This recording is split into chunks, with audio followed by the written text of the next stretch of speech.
So welcome back, everyone.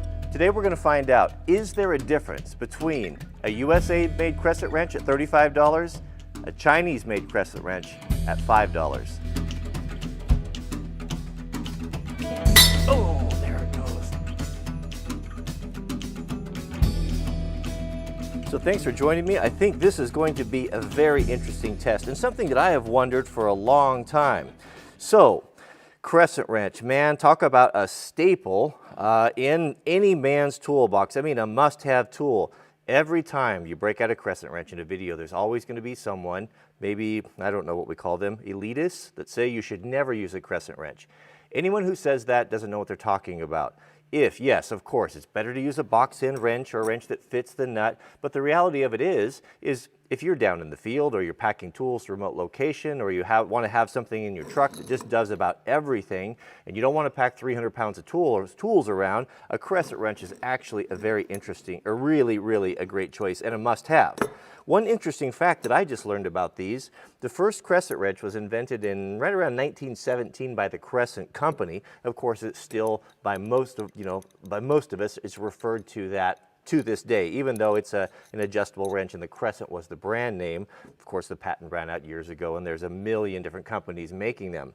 Another interesting fact, remember Charles Lindbergh, the first guy who flew across the Atlantic in an airplane?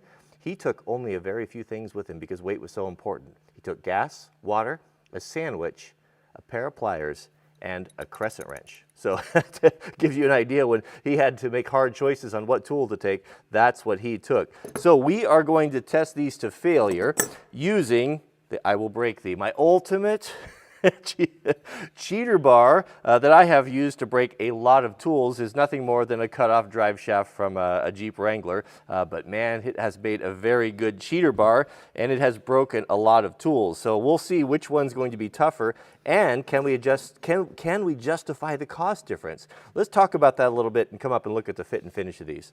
I was absolutely staggered at the price difference between, well, this was actually really hard to find. This is an S&K 8-inch USA-made crescent wrench. This was one of the only USA-built crescent wrenches that I could find, and it was expensive. I mean, when you figure, I guess expensive, that's all relative. We have all been accustomed to such values and inexpensive or cheap prices on these overseas tools that when we see an American-made tool, sometimes, I mean, the sticker shock, for me anyway, is it's pretty tremendous.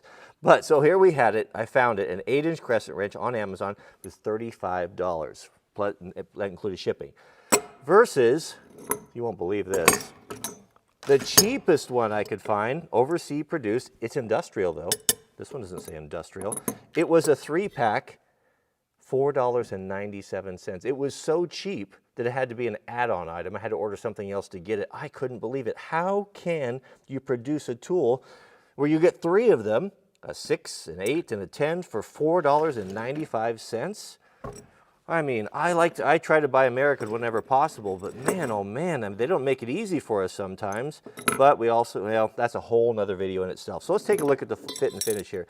So they're both 8-inch crescent wrenches. If we open them to their extreme length here, I would imagine they're going to be comparable. It's going to be just over an inch, and of course they're exactly the same. We can see though that the S&K USA produced is more robust. It's a little bit thicker. It's definitely got a lot nicer coating on it. Rattle test. Hear that? They both rattle. But when we look close to these, we'll see that just the feel of it, you know, when you get a little grease and dirt in there, you're working outside, those little things are the difference between being able to open it with one hand and not. I found some of these bind a little bit, but it's still a functional wrench. You know, it still works. It's just the tolerances are not as nice. The finishes are not as nice. The robustness of the screw, look at that. I didn't even notice that. Big, heavy, robust screw on this one. Kind of a cheaper, smaller screw on that. This has an what is this? Oxy, what do they call that black stuff? Kind of an anti-rust. It just, you know, it does give you the fizz when you hold it. I mean, when I grab one of these American made, and I have a couple of these, I'm like, ooh, that is a nice wrench. That has a good feel to it. It just has that thing that's hard to put into words, where these, not so much. But $35 and, I don't know, when you, $2, $1.75? Goodness, I mean, that is That's a huge difference. Another thing we're going to look for is how well do the surfaces made up here when we close it. Can we see sunshine or light between the jaws as they come together? And no, I can't feel any visible deviations there. It's actually pretty good. And of course, let's see here, same. Tighten that up there. Nicely finished. Side to side movement a little bit right there. Yeah, you know, I don't know. There's a huge gulf between the prices here, and for a guy putting together a budget toolkit, is it wise to spend $35 on a crescent wrench when there's other things you need? You're gonna have to decide on that. But let's take it over to the vise and see. I've got a couple tests set up that's gonna really push these probably to failure. So the foundation of our test is ye old Snappy Tom vise mounted on a fully welded steel bench bolted to the timbers. This is a formidable clamping system right here. I've yet to, even the I will break thee can't even move this whole system. All right, so what I've got here is I've got a piece of probably 1/2 inch flat bar here. And the first thing that I want to do is to test these things kind of torsionally like this. You know, these tools are not designed to work this way, but all of us, again, you know, anyone who says that they don't find themselves in these situations like this is a liar or a fraud or an elitist, because you do what you have to do. Sometimes you can't get a crescent wrench in there, and I have on many accounts put it over a bolt like this and used that with a cheater bar to do what I had to do. So let's see how much flex we get and kind of what happens. We're not going to push them to breaking strength, but we're going to put the wood to them. So we won't be using I will break thee on there. We'll use its brother, I will bend thee. And that's the nice thing about the hole in the end there. Not only is it good for a pegboard, but it's good for a pry bar like this if you need to get something in a tight area. So we're not going to go too far, but let's put some serious pressure on it and see what do we have there. We have the handle flexing. If I were to continue to push it, could I break it? It's definitely going to break at the handle. I can feel that. I've got a lot of deflection right in there, but I don't think that anything's going right there. The weak point, I would imagine, is going to twist off and break right there. A lot of flex, really, really springy. Now, if we take the $35 S&K makes great tools. They're really kind of bridge the gap between Snap-on and the cheaper tools. My granddad, he was an economical guy, being an Okie living through the Depression, and they were always really popular with him. He just found it to be a good mix of value and quality with a great warranty. All right, so on the S&K, this is not a sponsored endorsement, by the way. These are all paid for by me. Okay, so here we go. So we're going to do the same thing, put some pressure on it, and we have basically the same thing. The jaws feel really good. I think just judging from experience, if I were to push this, it's going to break probably in the same spot, but very strong. I don't think you have to worry about the jaws. I'd say both of those pass. Chalked up in the vise here, we've got a nice 5-sided, heavy, very hard steel snap-on punch. Now this will represent a bolt very well, and this is the biggest complaint you get from guys about the crescent wrench is they round bolts off. And yes, they do have a tendency to do that, but a lot of that is because of user error, not using the tool correctly. Now, a crescent wrench is designed to be used one way, and that is this configuration clockwise. When you think about it, when you come in, you tighten it back and forth until you take all the play out of it, and you don't use the end of the jaws here. You don't come out here to the tip. That puts a lot of stress on it, and you can already see it starting to flex and open up. You come as deep as you can. Not always an option, but whenever you can, come deep as you can, and you turn it this way. By using the tool clockwise in this configuration, you're putting the stresses on the back, the meatier part of the tool. As I'm turning right here, I'm pushing on the strongest part of the tool versus here. Now, if I go this way, if I'm going counterclockwise, what it's doing is it's putting a lot of the pressure and strain on the smallest part of the tool, which is down inside in the adjustable mechanism. So come in. The proper way to do it is come in, tighten it, make sure you take the play out of it, and then you seat it as deep as you can, and you're ready to go. Now we're ready for I will break thee. All right, so we'll put this on here, and what we're going to be looking for is how the tool reacts under all of this load, and I'm just going to have to gauge it by my think so and by my feel on which one seems to want to hold the best before it slips off. Here we go. Now, because we're using a hardened steel punch, it's probably not going to mar. It's going to be the wrench that's going to mar, but I'm going to start pulling on this, and we can see I'm putting very moderate pressure, not very heavy. will the wrench be strong enough to hold as it goes over the ridge of that? Now I'm putting quite a bit more pressure on it, probably 60 pounds if I were to guess, and it's breaking over. All right, so did it break? Oh, it didn't do it any good. Uh-oh, uh-oh. Let's take a closer look here. Our test may be coming to a rapid conclusion right here. Okay, so a good wrench should be able to handle that without completely failing, but that something didn't, it's not working anymore. Something skipped or broke inside. Sometimes, I've ran into this before, you can take a brass hammer, you can give it a little bit of jarring, get things lined up again, and get it to go again. Same thing, we'll come in, tighten, take the play out of it right there. Definitely certainly a superior tool. Will it survive the test here? Does it hold tighter? I'm gonna have to just kind of go off feel there, but so start to pull here. Definitely getting harder. It's certainly, I'm pulling harder than I did with the other one. It's holding the edge better. Actually, it's really hard. Really pulling hard now, probably well over 100 pounds. Oh goodness. Something gave, something gave. What gave? Did something break? Well, still working. Well, we need to go the whole way there. I thought that something broke inside. It didn't sound good though, did it? We need to go the whole way like we did with the Chinese wrench. All right, let's try that one more time. A lot of pressure on that. Oh goodness, look at that. Did that turn it in the vise? Surely not. Did that turn? I had that thing clamped down as tight as I could get it. Wow, that's pretty impressive. I was not expecting that. I'll have to go back and look at that footage, but I think it twisted it inside of the vise. That's one of the first tools I will break thee wasn't able to break. Okay, so I think I exerted a lot more force on it than I did with the Chinese one, and feeling here a whole lot less. I can feel a little bit of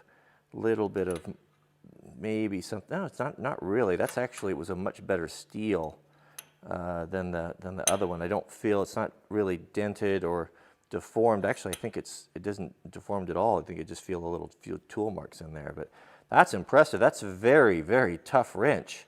We've got to see this through. I told you we'll test these to failure. We got to test them to failure. I hate to tear up good tools, but we'll find out for future generations here. So with a little bit of smashing and manipulating, I have got the Chinese wrench to work again. So let's test these to failure and to see what breaks, what gives first. I think I'll put some safety glasses on for this one. Okay, so we have a big piece of, just that 1/2-inch steel bar on there. That's not going anywhere. We'll really cinch it up here. We'll put the I will break thee on there, and we'll find out what indeed will break, starting with the Chinese industrial strength. Okay, here we go. Ooh, it's a lot of pressure. I have to put my safety glasses on for this one. Oh, something gave. I wasn't pushing that hard on it, actually. I don't know if we're gonna come back. Uh-oh, pieces are falling out. That's not good. What gave? Still working though. Let's do it again. Uh-oh. Yeah, it's something, it's definitely not as, oh, it's not tightening. Oh, it's had it. It's had it. There's no more using this wrench. Won't tighten. So a gear broke off inside. Something on here. I saw a piece fall off on the floor. Oh man. Okay. Oh, this is just unnatural here to break a nice tool like this, but we'll find out. So I wasn't pushing on that super hard. Make sure we're tight with I will break thee, but we'll see how much harder I have to push on this one. All right, here we go. What's going to happen? It's going to break. if I can break. Okay, this is pull as hard as I can. Slipping off a little bit. I'm putting a tremendous amount of force on this. I'm gonna have to come out here a little bit there. Oh, there it goes, something gave. Boy, that was all that I had. That was all she wrote for, yep, the I will break thee. It broke. There we go. That's what happened. Just broke clean right there at the jaw, but it was all that I had. I mean, really was everything that I had, flexing it on the end of that bar to get that to break. It was a lot stronger. No question about that. Man, that's sad. That is sad. So what did we learn in this test? Well, we learned that the American-made SK wrench is far superior than the Chinese-made wrench. But we come down to the age-old question, the debate that goes back and forth. Is it better to buy several cheap tools than it is to buy one quality tool? And that argument rages on and will always rage on for years. I can just tell you what my experience is. There's several reasons to buy a quality tool. And that is ultimately, in the long run, I know it's hard to justify it, but in the long run, it's going to save you money. I'm not even talking about all of how it's going to make your work easier and how much more you're going to enjoy it, but we'll talk about that too. But it's going to save you money because what you'll end up doing is you don't cherish these tools. When you can buy 3 of them for $4.97 on Amazon, they are nothing to you. They don't mean anything to you. And what tends to happen for most guys is that you don't look after them. You've got them laying here, you got them laying there, and you buy and buy and buy. And before you know it, when your children are gathering up all of your things and selling them in an estate sale, you've got 42 8-inch crescent wrenches. And that's just what happens. You ultimately end up paying more in the long run. When you pay, the reason why houses that are owned are treated better and look better and better looked after is because they are precious to the homeowner versus someone who's renting. We all know that. Same thing comes into effect when we're talking about these tools. When you pay $30 for an 8-inch USA-made crescent wrench, you're going to cherish it. You're going to look after it. And you're probably, if you're somewhat responsible, you're going to have it your entire life, and you're never going to have to buy another one. It comes with a good warranty, all of that being said, that in itself, that's how it justifies it. Same way with boots. That's why I'm a big proponent of buying custom-made boots. If you're not in your bed, you're in your boots. So you need to spend your money on 2 things, your bed or your boots. And so over the period of time, if you got a boot that can last 20 years, 15 years, because it can be rebuilt, it's ultimately cheaper than buying cheap Walmart boots and that just tear up your feet and hurt your back and break down. So it's about pay me now or pay me later and all of that. There's also just the psychological, just the enjoyment that comes from a quality tool.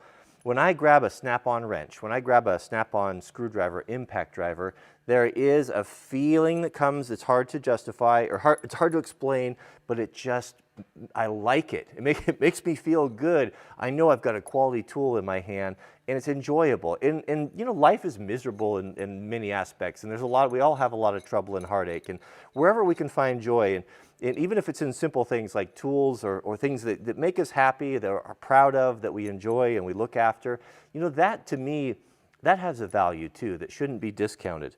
And the final thing is letting you down in the wrong time.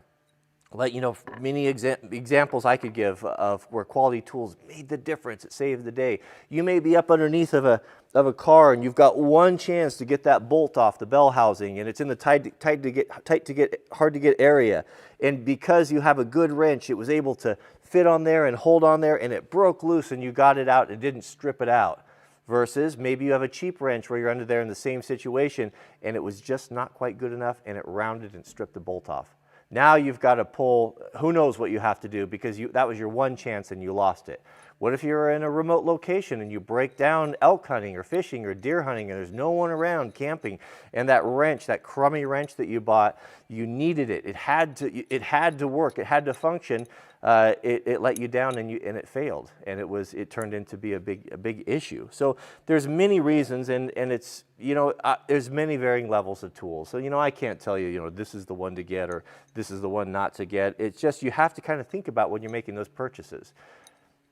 what do I need, and what do I have to spend? And to me, it's easy for me to say, you know, because I have a good set of tools, and I'm in a position in my life now where I have financially, I'm able to buy the things that I want and need, but it wasn't always that case. And there was many a time when I was younger going into a tool store where I had to make that painful decision. I've got the good one in my hand, and I've got the budget one in my hand, and